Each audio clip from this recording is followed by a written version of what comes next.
Cher Clément Benech, ou Benech, pour commencer, j'aimerais apprendre à prononcer ton nom, puisqu'au moins le tien, on le connaît.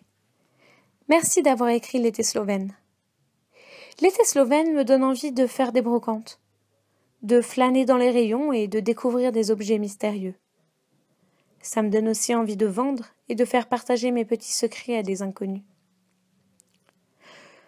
Ça donne envie de voyager, forcément.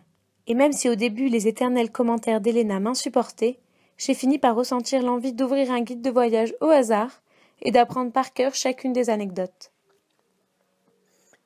Je n'aime pas trop Elena, elle ne m'inspire pas confiance.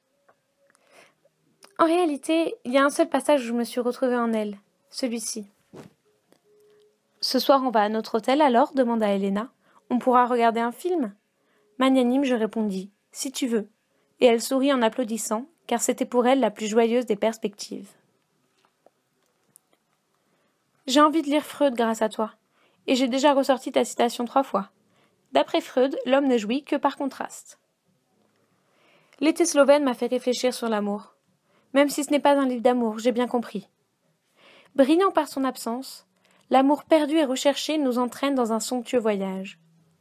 Un road trip littéraire qui nous donne envie de s'enfermer de nuit dans un parc et de visiter des châteaux, mais aussi de nager, du moins d'apprendre, et de partager beaucoup.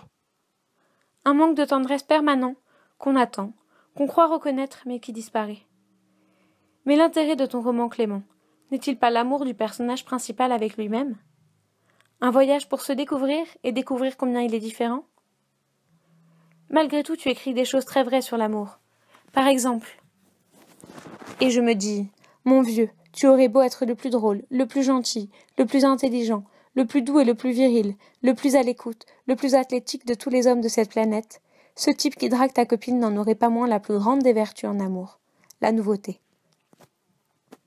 Mais ce qu'il y a de beau dans ton roman, c'est que c'est frais, pas redondant et pourtant totalement répétitif.